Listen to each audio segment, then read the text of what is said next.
spray paint itself, it has a very unique look of softness. It's almost like those old black and white films from the 1930s and 20s where everything was soft, the light was soft, not as rigid and defined by the background. And that's the thing about spray paint. There's a softness to the image that makes it look almost like an old photograph, an old image.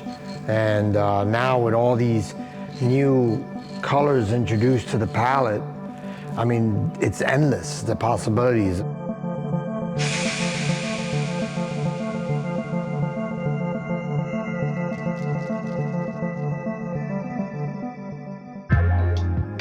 You know, with this particular collaboration, it's a great experience to be part of. We both have talked about ideas, and the first thing that came to mind was the swimming fish, because it's sacred in so many ways. In religious ways it is, in spiritual ways it is. It's probably one of the last foods that we actually capture in the wild.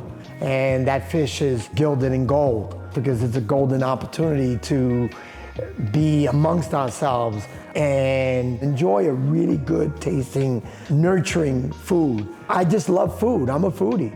And I love to bring people together from all colors of life. And that's what I'm looking forward to.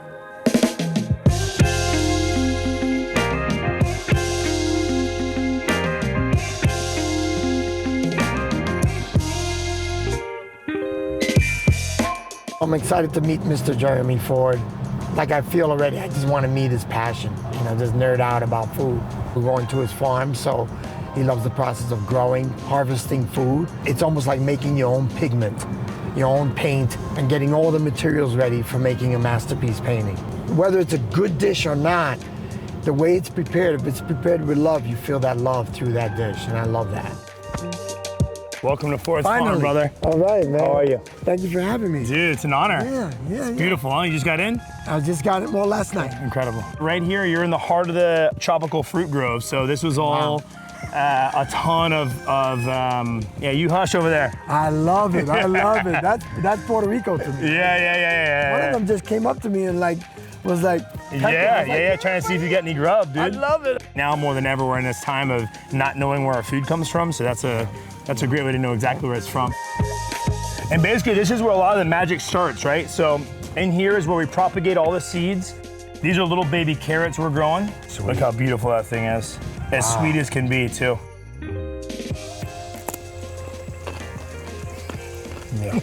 Yeah.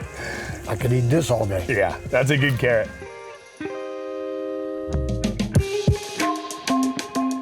You want to hop up? I'll hop up. Yeah, get up there, and I'll just be your sidekick.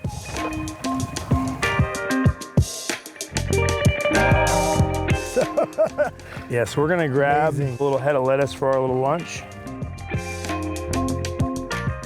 Try that, dude. See the flavor on that? Something very fundamental about tasting a green from the earth. It's like, that's what it's what it's supposed to taste like. Right, exactly. Like a lot of the greens you buy at the store, they've been picked for so long, 70% of the nutritional value is gone, right? So that's why for the dinners that we do, we typically just pick the day of. Yeah. And then we just process it as fast as we can. Wow. Yeah. If we're gonna do it, we're gonna do it right, you know what I mean? Sure.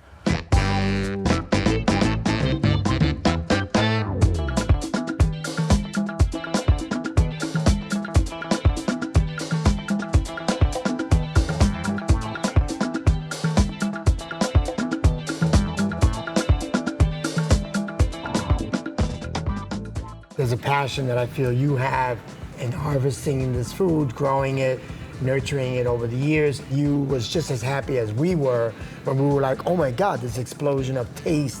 Yeah. And it's just a good experience. So the same thing with the arts. You go to a place and sometimes you get something out of it that you didn't expect. Yeah. And that's the beauty about food as well. You get a taste that you never expected or you never thought of. But I think art and food play a very similar role, and the happiness and love that people share in conversation around a table, I think they go hand in hand. So I think it's incredible for us to bring the two together. I love food. I just love looking at it. I love the way it's presented. I understand. It's part of the art piece of food is putting a plate in front of you that's well dressed, well composed, that It just, you look at it as a piece of art at first before you consume it, right? When you shot me that note, you're like, man, my piece is looking like it's gonna be, you know, fish related. So for me, that gave me great direction. Like I needed that. So your art piece and then that final dish, I think kind of go hand in hand. And I'm glad that that's what it came out to be, right? Because even the design of your fish is kind of what this one should look like when they're done eating it, right? Right. All bone. Right. So I think actually the creative part pretty much helped create the menu. Yeah.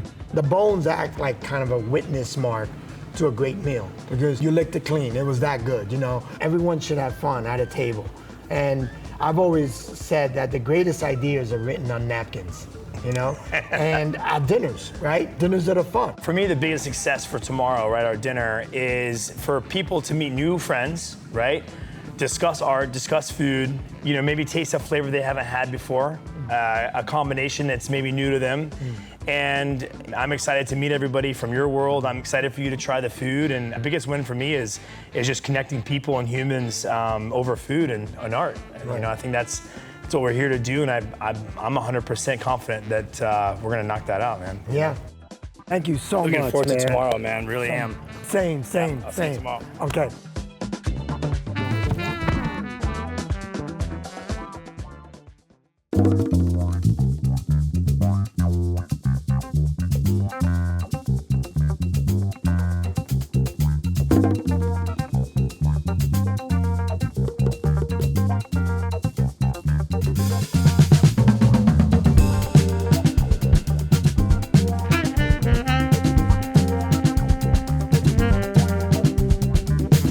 For me, I think canapé is one of the most important bites of the night. It's the first thing that the guests typically see.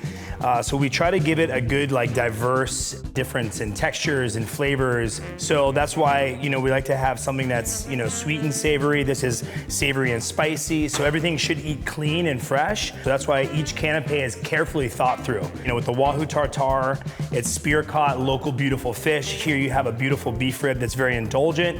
And you have that caviar macaroon that's just, you know, super luxurious. So I think the trio that we created for this experience really speaks to not only Lee, but also my vision of, you know, fresh and delicious.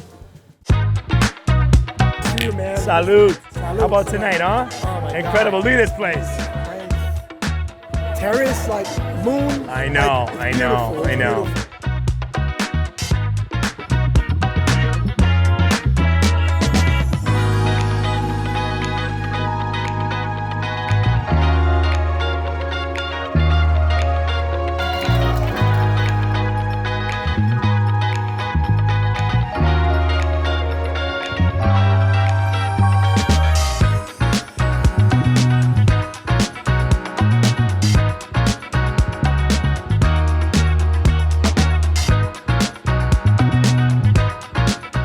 There's very few times in life where you meet someone like Lee. I had the honor of having him over at the farm yesterday. A lot of what you guys will be eating tonight, this is all hand grown with love and passion, and a lot of what Lee does every day, I think, is driven by passion and love. So I think this was an incredible collaboration. I'll run through the menu a little bit. So this was a house-made ricotta cheese dumpling with a little bit of pine nuts, some mushrooms, our greens that we picked this morning, and a little pine nut crumble. Very simple, very luxurious, very rich. Moving on, we got some local caught snapper, also going with some stuff from the farm. It's a very simple, yummy dish. Hope you enjoyed that one. The last one, the chocolate fantasy. It's exactly what it sounds like. It's seductive. It's a way to kick off a week of art, right? Thank you all so much for having me here, and enjoy the dinner.